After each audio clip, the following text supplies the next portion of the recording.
함께 나누신 하나님의 말씀 고린도후서 1장 1절부터 10절까지 있는 말씀입니다. 함께 봉독합니다. 하나님의 뜻으로 말미암아 그리스도 예수의 사도된 바울과 및 형제 디모데는 고린도에 있는 하나님의 교회와 또 온 아가야에 있는 모든 성도에게 하나님 우리 아버지와 주 예수 그리스도로조차 은혜와 평강이 있기를 원하노라. 찬송하리로다. 그는 우리 주 예수 그리스도의 하나님이시오 자비의 아버지시오 모든 위로의 하나님이시며 우리의 모든 환난 중에서 우리를 위로하사 우리로 하여금 하나님께 받는 위로로서 모든 환난 중에 있는 자들을 능히 위로하게 하시는 이시로다. 그리스도의 고난이 우리에게 넘친 것 같이 우리의 위로도 그리스도로 말미암아 넘치는도다. 우리가 환난 받는 것도 너희의 위로와 구원을 위함이요 혹 위로받는 것도 너희의 위로를 위함이니 이 위로가 너희 속에 역사하여 우리가 받는 것 같은 고난을 너희도 견디게 하느니라. 너희를 위한 우리의 소망의 견고함은 너희가 고난에 참여하는 자가 된 것 같이 위로에도 그러할 줄을 알미라. 형제들아 우리가 아시아에서 당한 환난을 너희가 알지 못하기를 원치 아니하노니 힘에 지나도록 심한 고생을 받아 살 소망까지 끊어지고 우리 마음에 사형 선고를 받은 줄 알았으니 이는 우리로 자기를 의뢰하지 말고 오직 죽은 자를 다시 살리시는 하나님만 의뢰하게 하십니다. 그가 이같이 큰 사망에서 우리를 건지셨고 또 건지시리라. 또한 이후에라도 건지시기를 그를 의지하여 바라노라. 아멘. 오늘 이 말씀을 가지고 위로의 하나님이라는 제목으로 하나님 말씀 함께 나누도록 하겠습니다. 오늘 성경에 등장을 하고 있는 이 고린도라고 하는 도시는 굉장히 큰 도시였습니다.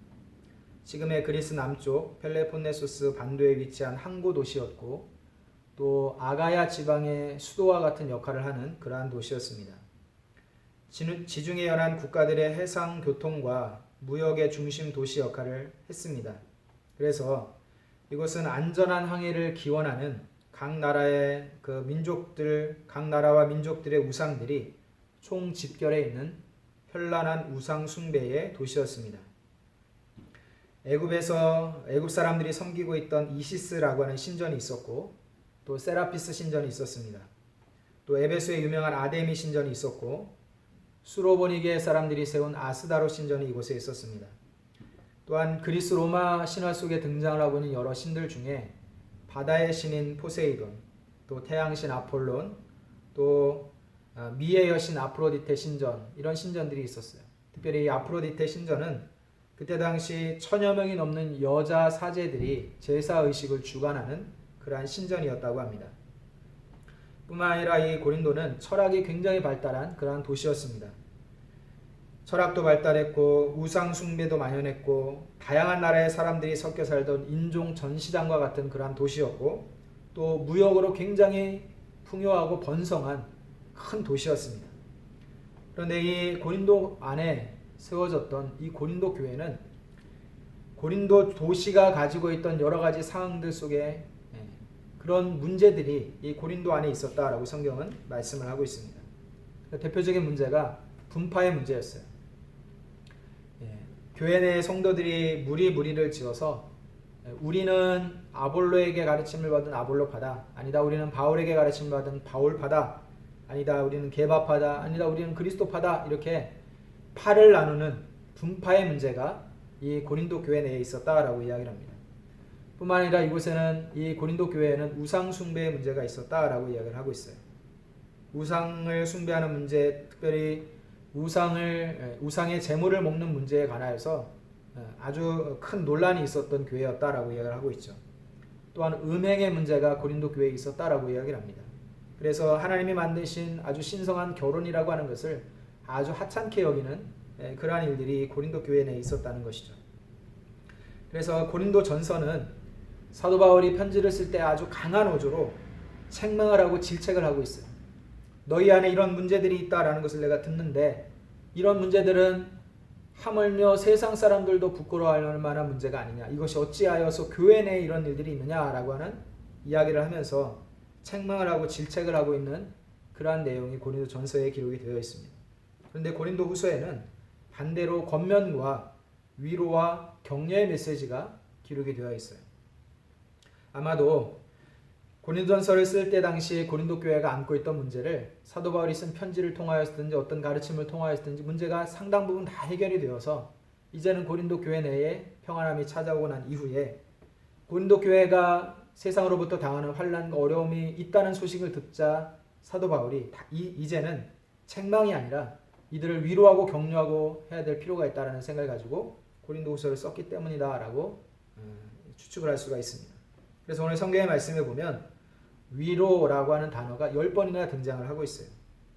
별로 길지 않은 그 본문 가운데 위로라는 단어만 10번이 등장을 하고 있어요. 왜냐하면 지금 고린도 교회의 성도들이 고난 가운데 있기 때문에 그렇습니다. 환난 가운데 있기 때문에 사도 바울에게나 고린도 교회의 성도들에게 이 위로라는 단어가 굉장히 필요한 상황이었다는 거예요. 그래서 오늘 성경 말씀에 보면 4절에 이렇게 이야기를 합니다. 우리의 모든 환난 중에서 우리를 위로하사 우리로 하여금 하나님께 받는 위로로서 모든 환난 중에 있는 자들을 능히 위로하게 하시는 이시로다. 하나님께서 위로하신다 이렇게 말씀을 하고 있어요. 환난 중에 있는 자를 하나님이 위로하신다. 여러분 사도 바울은 어떤 사람입니까? 그는 성경에 기록을 하고 있는 성경에 등장을 하고 있는 여러 인물들, 특별히 신약 성경에 등장을 하고 있는 여러 인물들 중에 가장 많은 고난을 당했던 사람이다라고 기록을 하고 있어요. 그래서 그 스스로도 말하기를 오늘 성경 8절 9절에 이렇게 이야기를 합니다. 형제들아 우리가 아시아에서 당한 환난을 너희가 알지 못하기를 원치 아니하노니 힘에 지나도록 심한 고생을 받아 살 소망까지 끊어지고 우리 마음에 사형 선고를 받은 줄을 알았으니 라고 기록을 하고 있어요. 아시아에서 당한 환난 이렇게 표현을 하고 있는데 이 아시아라고 하는 것은 지금의 소아시아 지역입니다. 터키를 중심으로 한 소아시아 지역인데 사도 바울이 교회를 세우고 복음을 전하기 위해서 다녔던 대부분의 활동 지역이 바로 여기에 해당이 돼요. 근데 이곳을 다니면서 사도 바울이 당했던 고난들이 굉장히 많이 있었다라고 이야기를 합니다. 그런데 그 고난의 정도가 굉장히 심했다는 거예요. 그래서 힘에 지나도록 심한 고생을 받아 살 소망까지 끊어졌다. 힘에 지나도록 힘에 겹도록 견디기 힘들 정도로 심한 고난을 받아서 살 소망이 끊어졌던 그런 때가 있었다는 거예요. 뿐만 아니라 우리의 마음에 생각하기를 사형 선고를 받은 줄을 알았다라고 이야기를 해요. 아 이제는 죽었구나, 꼼짝없이 죽겠구나 라고 하는 그런 아주 위급한 상황 가운데 사도 바울이 처했던 적이 있었다는 거죠. 그래서 사도 바울은 그 자신과 그와 함께 동행했던 사람들이 겪었던 환난을 8절 9절에서 이런 식으로 표현을 하고 있어요. 여러분 사도 바울이 아시아에서 당했던 고난들은 대표적으로 감옥에 갇힌 일이 있었습니다. 에베소 지역에서 복음을 전하다가 감옥에 갇힌 일이 있었는데 또 감옥에 갇혔을 뿐만 아니라 붙잡혀서 태장을 맞은 일이 있었어요. 태장, 매를 때리는 벌이죠. 그런데 사도 바울이 말하기를 40에 하나 감한 매를 2번이나 맞았다라고 그렇게 스스로 이야기를 합니다. 40에 하나 감한 매라고 하는 이 표현은 그때 당시 사람들이 생각할 때에 사람은 40대를 때리면 죽는다라고 생각을 했다는 겁니다. 그래서 한 대를 빼서 39대까지만 때리자. 그래서 태장 중에 가장 최고의 형벌은 39대를 때리는 매라는 거예요. 태장이라는 겁니다. 그런데 사도 바울은 그 매를 2번이나 맞았다는 겁니다. 근데 한 번은 사람들이 사도 바울을 막 때려가지고 보니까 죽은 것 같아요. 그래서 성 밖에 내던졌어요. 그랬더니 그곳에서 툴툴 털고 일어나서 또 다른 성으로 복음을 전하러 간 적도 있었다라고 이야기를 합니다. 그러니 사도 바울이 얼마나 이 당한 고난과 환난이 얼마나 심했는지를 알 수가 있죠. 감옥에도 갇히고 태장에도 맞고 또 배가 파선을 하기도 하고 강도를 만나기도 하고 배고픔과 추위를 견뎌야 하는 상황 가운데 뇌멀리고 이렇게 여러 가지 고난을 당했다라고 이야기를 합니다. 이것만이 아니라 육체적인 고통뿐만이 아니라 정신적인 스트레스도 굉장히 심했다라고 이야기를 해요. 그래서 사도 바울을 겨냥해서 우리가 사도 바울을 죽이기 전까지는 먹지도 마시지도 말자라고 결심을 한 결사대까지 조성이 돼서 결사대가 조직이 돼가지고 사도 바울을 죽이려고 쫓아다니기까지 했다라고 이야기를 합니다. 그러니 육체적으로도 심한 고통을 당하고 정신적인 스트레스, 매일같이 생명의 위협에 시달리면서 그렇게 도망치듯이 이렇게 다녀야 되는 정신적인 스트레스도 굉장히 심한 상황 가운데 있었던 사람이 누구냐? 사도 바울이다라고 이야기를 하고 있다는 것이죠. 그런데 사도 바울이 그러한 상황 가운데 있을 때에 하나님이 사도 바울을 위로하셨다는 거예요. 하나님이 자기를 위로하시고 하나님이 보호하시고 하나님께서 그와 함께 하시면서 그 모든 상황들을 견디도록 하나님이 사도 바울을 도우셨다라고 이야기를 하고 있는 것입니다. 그래서 사도 바울은 고린도 교회의 성도들에게 자신 있게 이 편지를 쓰고 있는 거예요. 내가 그런 어려움과 고난 가운데 있을 때 나를 도우셨던 그 하나님, 나를 위로하셨던 그 하나님이 여러분들도 위로하실 것입니다. 우리 고린도 교회 성도들도 하나님이 위로하실 것입니다. 라고 이 이야기를 쓰고 있는 겁니다. 그래서 4절의 말씀에 우리의 모든 환난 중에서 우리를 위로하사라고 이야기를 하고 있습니다. 우리의 모든 환난 중에 우리를 위로하시는 그 하나님이 바로 저와 여러분들이 믿는 하나님이시다라고 말씀을 하고 있는 것입니다. 여러분, 하나님은 위로의 하나님이십니다. 저와 여러분들이 어떤 형편 가운데 처해 있든지 그 형편을 잘 아시고 그 상황 가운데서 하나님이 저와 여러분들을 위로하시는 위로의 하나님이신 것을 믿고 살아가는 예수님께 성도님들이 되시기를 주님의 이름으로 축복합니다. 4절의 말씀을 다시 한번 읽겠습니다. 4절 우리의 모든 환난 중에서 우리를 위로하사 우리로 하여금 하나님께 받는 위로로서 모든 환난 중에 있는 자들을 능히 위로하게 하시는 이시로다. 오늘 말씀에 보면 하나님은 우리를 위로하시는 하나님이실 뿐만 아니라 위로하는 자들로 저와 여러분들을 세우신다라고 말씀을 합니다. 동병상련이라는 말을 아실 겁니다. 동병상련, 같은 병을 가지고 있는 사람이 느끼는 그러한 아련한 마음, 감정, 이런 뜻이죠.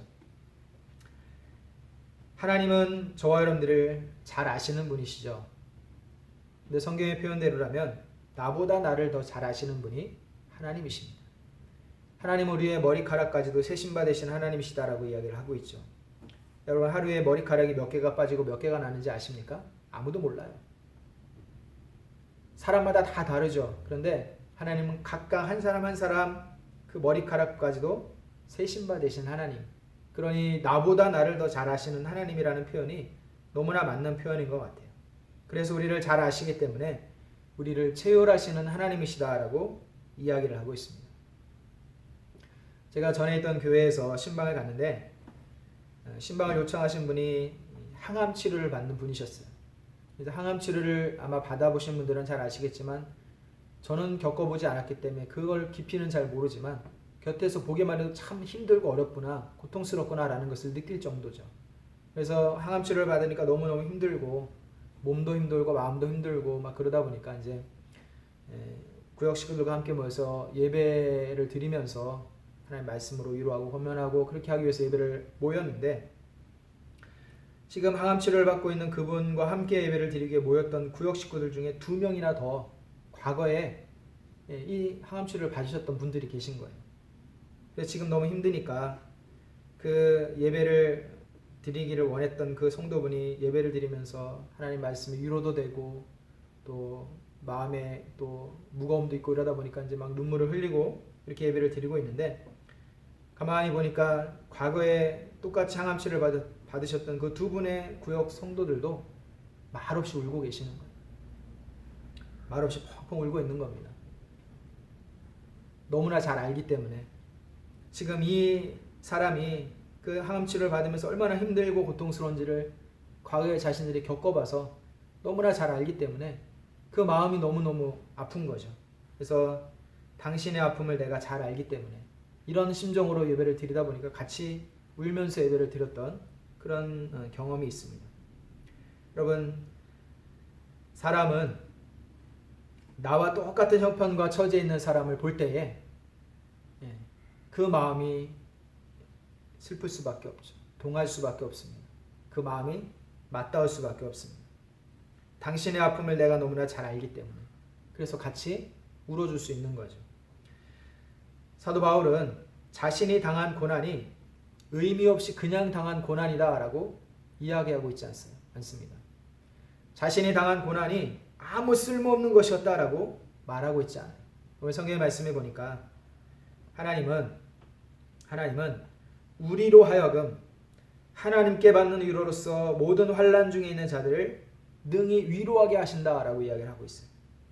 내가 당한 고난 혹은 내가 혹 당했던 고난들은 나로 하여금 지금 동일한 고난을 당하고 있는 또 다른 성도들을 위로하게 하시기 위한 하나님의 뜻이었다라고 그는 고백을 하고 있는 겁니다. 그리고 우리 주변을 한번 돌아보시기를 바랍니다. 혹시 나의 주변에 고난을 당하는 사람이 있는가? 어려움 가운데 처한 사람이 있는가? 그 마음이 슬픔 가운데 있는 사람이 있는가?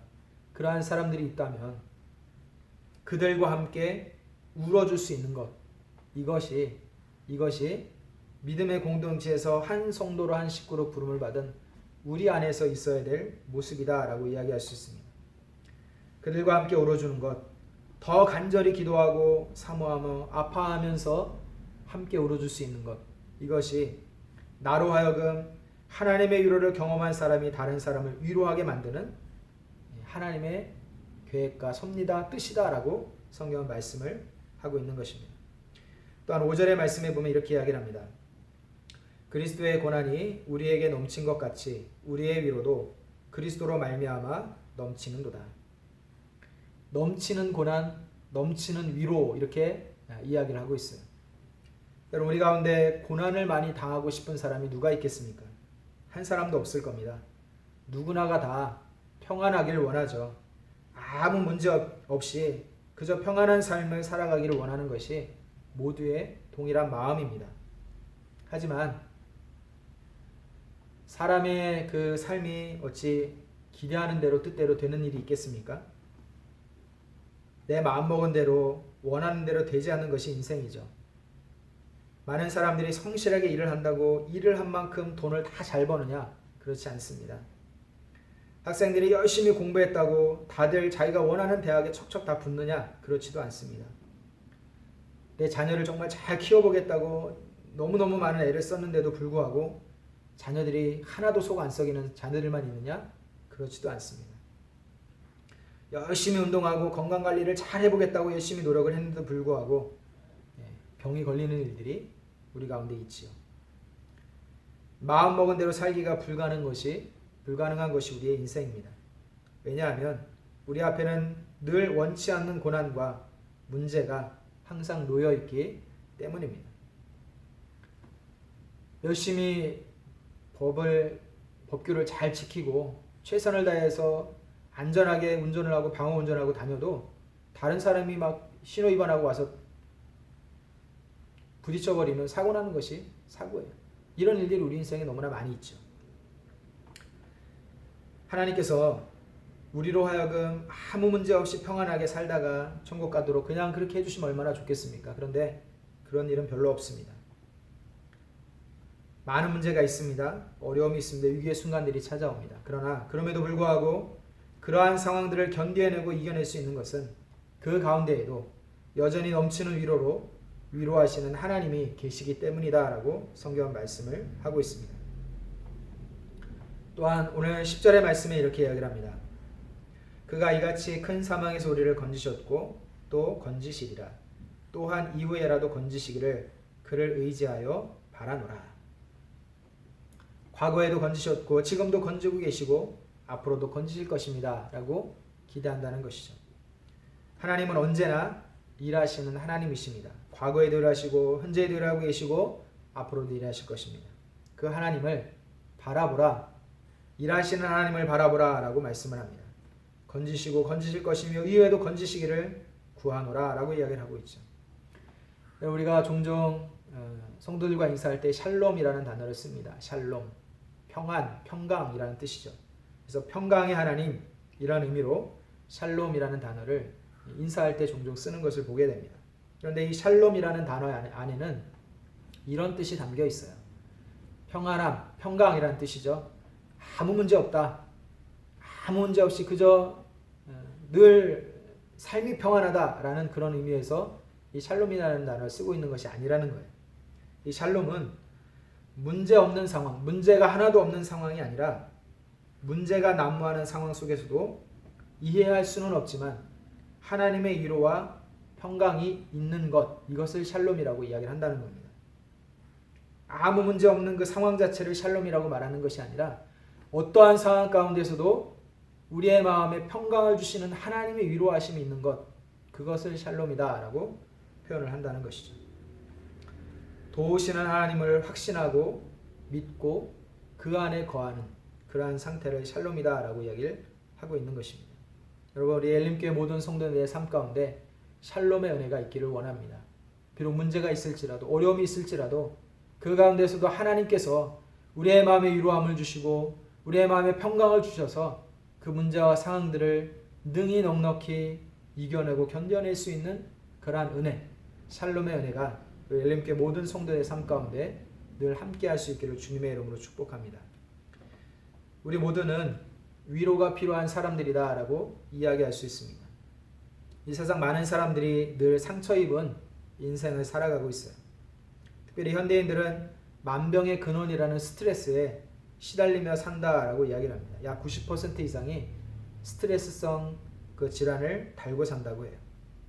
특별한 원인을 찾지 못하는 병의 대부분의 주된 이유가 스트레스다라고 의사들이 이야기를 하고 있습니다.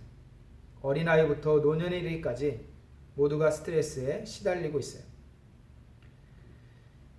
어린이날에 학원에 앉아있는 아이들을 신문에서 기사로 내보내면서 아이들이 도대체 왜 이렇게 살아야 되는가라고 이야기를 한답니다. 부모님들은 학원비에 허덕이며 살아가고 있고요. 남편과 아내는 더 이상 서로에게 위로의 대상이 되지 못해서 이혼율이 점점 늘어나고 있죠.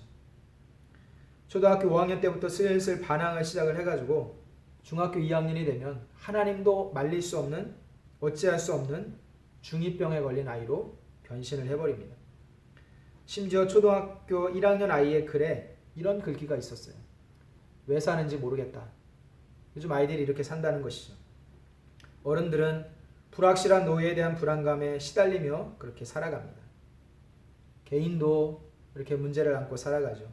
가정도 깨어질 위기에 처한 가정들이 점점 많아지고 있습니다. 뿐만 아니라 교회도 떠돌이 그리스도인들이 점점 늘어나고 있습니다. 교회 안에서 마음의 상처를 받아서 교회를 떠나고 났는데 정착할 교회를 찾지 못해서 이곳저곳을 돌아다니다 결국에는 가나안 교회가 되어버리는 거죠. 교회 안 나가지만 하나님 믿어. 이런 가나안 교인들이 점점 늘어나고 있다는 겁니다. 나라 안에도 구석구석 소외받고 또 상처받는 사람들이 많아지고 있습니다. 과거에 비해서는 좀 나아졌는지 모르겠지만 여전히 복지의 사각지대에 놓여 있어서 그 생활기에 견디지 못해가지고 송파 모녀들처럼 이렇게 막 가족들 모두가 전부 목숨을 끊는 일들도 심심치 않게 일어나고 있습니다. 점점 더 악한 일들이 많이 벌어지고 있는 그런 세상을 우리가 살아가고 있습니다. 여러분, 이 세상 모든 사람들은 겉으로 보기에는 잘 살고 잘 먹고 잘 살고 있는 것처럼 보일지 모르겠지만 모두가 마음 한켠에 공허함이 있고 위로가 필요한 그런 사람들로 살아가고 있는 것입니다. 저와 여러분들은 하나님의 위로를 경험한 사람들이죠. 문제를 만났을 때, 어려움을 만났을 때에 하나님의 도우심으로 은혜로 말미암아 문제를 극복하고 또 그 마음에 슬픔과 고난과 어려움이 있을 때에 하나님께 주시는 그 위로로 말미암아 그 상황들을 이겨내고 극복해내는 경험들을 가지고 있는 그러한 사람들입니다. 그래서 이제 저와 여러분들은 하나님의 위로를 경험한 사람들이기 때문에 위로가 필요한 다른 사람들을 또한 위로할 수 있는 위로자들로 이 세상을 살아가야 하는 그러한 사람들입니다. 우리 엘림교회 모든 성도님들이 바로 이런 위로자로 이 세상을 살아갈 수 있게 되기를 주님의 이름으로 축복합니다. 특별히 먼저는 교회 안에서 성도와 성도들을 잘 살피고 돌아보면서 혹시라도 문제를 만나서 어려움 가운데 그 마음의 슬픔 가운데 있는 사람들은 있지 않은가 잘 살피고 돌아보면서 동병상련의 그 마음을 가지고 성도의 삶을 위로하고 격려하는 그런 위로자들로 살아갈 수 있는 우리 모두가 될 수 있기를 원합니다. 뿐만 아니라 이 세상 사람들은 하나님의 사랑과 긍휼이 필요한 사람들이죠. 하나님의 위로하심이 정말로 필요한 사람들이 세상 사람들입니다. 그 사람들을 향하여서 우리가 하나님의 말씀으로 그 마음을 위로하고 하나님의 사랑으로 그 마음을 위로하고 격려하며 그 상처를 치료해주고 회복시켜주는 이 놀라운 은혜의 삶을 살아갈 수 있는 엘림교회 모든 성도님들이 될 수 있기를 주님의 이름으로 축복합니다. 기도하겠습니다. 하나님 아버지, 은혜를 감사합니다. 하나님께서 위로하시는 그 위로로 말미암아 위로함을 받아 험한 세상을 살아갈 때 힘을 얻게 하시고 이 세상 가운데서 낙심하지 아니하며 늘 힘있게 살아갈 수 있는 은혜를 허락하여 주시기를 소원합니다. 하나님 아버지, 하나님께서 위로하시는 그 위로하심으로 성도를 위로하는 위로자가 되게 하시고 세상에 상처받는 많은 사람들을 위로할 수 있는 위로자로 살아가는 우리 모두가 될 수 있도록 인도하여 주시옵소서. 내가 당한 고난과 어려움과 문제들이 아무 의미 없는 것이 아니라 그 고통과 고난 가운데 하나님의 은혜를 경험하고 위로하심을 경험한 그 고난으로 말미암아 동일한 고난을 경험하고 살아가고 있는 많은 성도들과 사람들을 위로하고 격려할 수 있는 사람들로 사용해 주심을 감사합니다. 하나님, 하나님과 동행하는 삶을 살게 하시고 특별히 어떠한 문제 어려움 가운데 있을지라도 하나님께서 주시는 평강을 누리며 살아갈 수 있는 샬롬의 은혜를 경험하여 살아가는 모든 성도를 될 수 있도록 인도하여 주시옵소서. 감사드리며 예수님의 이름으로 기도드렸습니다. 아멘.